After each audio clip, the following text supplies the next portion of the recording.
Before I introduce our next panelist, I want to make a point that some of you may know. 3 people from Texas, all of them, interestingly, from San Antonio, at least for me, have set the bar in urban park, big vision, reclamation and restoration. They are Betsy Rogers, the founder of the Central Park Conservancy, Robert Hammond, the co-founder of the Highline, and Worry Price, who is the head and the founder of the Battery Conservancy. Importantly to me, if using the Highline just for an example, because of when it was launched, 9/11 had happened, and many of you may remember that was a time when, between the financial market distress and 9/11, people said New York is dead, and the expectation that people would bolt and leave. It turned out that the 10 years following that, the population of Lower Manhattan actually doubled. And not exclusively, but I would argue in large part due to these very big vision projects like the Highline that didn't quite bring the natural world in quite the way you're saying, but I think let people reimagine how you live in urban spaces and embrace natural beauty and natural systems. So with that, I'm thrilled to have another representative from the city of San Antonio, and we're just thrilled to have you here, Mayor Ivy Taylor. Welcome. Thank you. Good afternoon, everyone. Well, yes, it's been pointed out to me that several of the giants in the park and landscape movement are San Antonians, but I also have to point out for you all that I am a Texan by choice and that I grew up in Queens.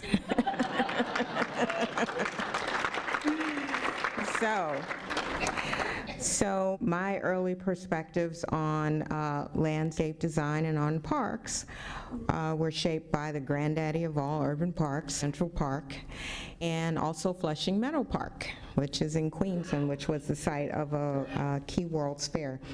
Now, I have to say, I never spent a lot of time in either of those parks. I will come back to that a little bit later.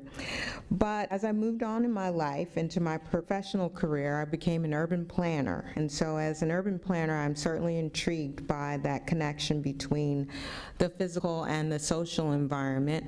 And within the field of planning, I label myself a community development planner, focus on affordable housing, neighborhood revitalization issues. And so I spend much of my time and energy thinking about and working on how to connect all citizens to prosperity.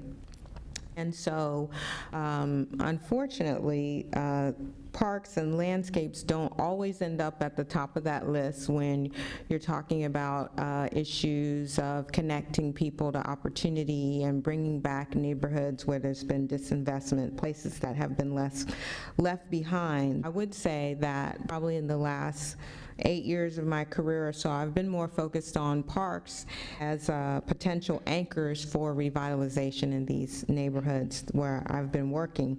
But in my role as mayor of San Antonio, I've certainly spent more time on these issues and thinking about the entire city. And we have several high-profile projects that are going on in San Antonio. And I could relate to many of the things I heard some of the presenters talk about, challenges and opportunities in relation to some of the high-profile projects. A few that are worth mentioning in San Antonio reflect back to my Queens roots with Flushing Meadow Park. We have Hemisphere Park in San Antonio, which also served as a site of a key World's Fair and also was really a turning point as far as San Antonio kind of entering the modern age and growing and developing into the city that it is today. But when you think of San Antonio parks and landscape design, I think the iconic picture for everyone is the San Antonio Riverwalk. And so, as I was just saying, how I see similarities between Houston and what we're dealing with in San Antonio, the redevelopment of the San Antonio River, the original project back during the Depression era, certainly provided the platform for the wonderful Riverwalk, where I'm sure everyone has had a margarita at some point in their lives. But if you've been back in the last 5 years, you've had the chance to see the additional improvements that we've made to to the San Antonio River, going north of downtown into the museum reach, and then also going south towards the Missions. And those projects have been extremely successful, very well designed, and have created places and spaces where people want to be. Our challenge has been how to get them from the river level to the street level. And, you know, a lot of times when I tell people that I grew up in New York, and they say, wow, that's so different than where you live now. Do you miss New York? And I say, well, really, the main thing that I miss about living in New York is a pedestrian-oriented lifestyle. I hate driving everywhere, and life is so much more interesting on foot. And so people find inspiration and beauty along the river there in San Antonio, and so our challenge is to bring them up to the street level. So we have quite a few key nodes where we're making those connections to the river and hoping we can get people up at the street level, from the Hemisphere redeveloping that site, which will include several urban parks, down to the Pearl, which is a redevelopment of an old brewery, which has turned into mixed-use kind of lifestyle development that's got everything from apartments to restaurants to all the things that we all think millennials want to experience. So I'm sorry if I insulted any millennials here.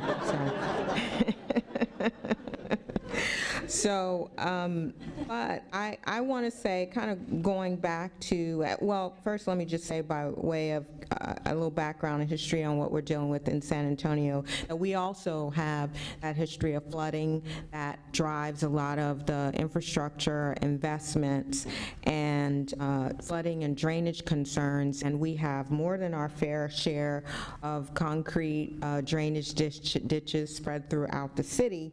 And so now we're trying to look at them as opportunities for redevelopment. So I mentioned that, you know, my work had centered around neighborhood revitalization, and before I became mayor, I was a council member for a city council district, the east side of San Antonio, that had suffered from lack of investment and all the typical urban ills. And we managed to kind of get together, cobble together a variety of programs, projects, support from the federal level. But one of the projects that I'm very excited about is how we took opportunity presented by updating and making improvements to a huge drainage canal that runs through the neighborhoods there. And through a partnership with Bexar County, we were going to put some of our bond dollars into just improving the drainage there so that we could take more homes out of the floodplain and provide, you know, better flood control. But Bexar County assisted us with some additional money, and that allowed us to include a design component to the project where we could turn it into a linear park instead. And so that is actually underway right now. It's about a $10 million project, and that's the type of thing that folks on the east side of San Antonio never anticipated, having that type of amenity and access and connection to green space right in the middle of their neighborhoods. We have, as I mentioned, there are some great projects that are going on spread throughout town. I think part of the challenge is making the connections between them. One great opportunity is we have a trailway around the city that follows a creek, and it's about, right now it's about 50 miles, and we've got about 18 miles in the design phase and 15 miles under construction right now. That presents a tremendous opportunity. You can walk and bike along the trail there, which is along the creek. However, the question is, how can we connect that to neighborhoods, and how can we actually present it as a transportation solution? There's only, I think, 1 or 2 people in the room who actually got here, who don't own a car, and just a handful of people got here without their cars. So that's one of the things that we are working on in San Antonio, how we can better connect those assets that we have and also have multiple uses for infrastructure investments. I would say as mayor, you know, what I hear from San Antonians is that they want us to invest in the basics. Unfortunately, sometimes parks and design and landscape architecture, they end up being put into the frills category. But I think that through events like this can help us to raise awareness and create the momentum for people to see that our infrastructure can serve multiple uses. So that's what I would like to push for.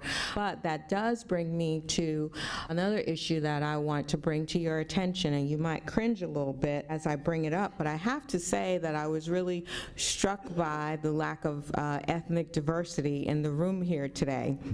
And I don't want anyone to feel guilty. It's not your fault that there aren't more black female landscape designers or philanthropists or or any, but I do think as we talk about how to make these issues relevant to people who are worried about bread and butter issues, that's where we have to start getting creative and reaching out so that a room like this can have more people that look like me in it, who will carry back that message and support whenever the opportunity comes forward for a major bond investment by the city, or to support philanthropic efforts to be directed towards these types of projects. So I can't say that I have a ready answer for you on that, but I think certainly there are many questions about inclusion, equity, shared vision, and shared history that this type of setting certainly begs. And I guess I'll kind of end there and say that I took quite a few notes. I had so many different thoughts based on some of the presentations. I felt both stimulated and a little bit discouraged about all the work that's out there. But in San Antonio, I would say we have a tremendous opportunity. We are a little bit older than Houston. We're coming up on our tricentennial. We'll be celebrating 300 years of San Antonio coming up in 2018. And I would say maybe in contrast to Houston that we didn't start out our history fighting the natural environment. The natural environment is why San Antonio is where it is. The river is, and for many San Antonians, that is central to our understanding of our shared history. And one of the striking things that was said for me today was when Thomas talked about building that emotional relationship between place, history, ecology, and people, and creating stewards for the next generation.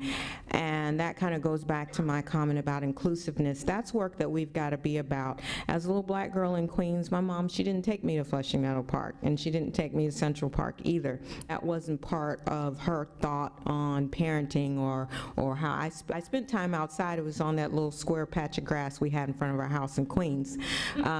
But I think there are so many different things that we can do in order to reach out to folks who are not accustomed to experiencing and appreciating the natural environment, and it can make a great difference in their lives. And so in San Antonio, as we approach 300 years of existence, we're trying to do just that, is to create that emotional relationship between place, history, ecology, and people.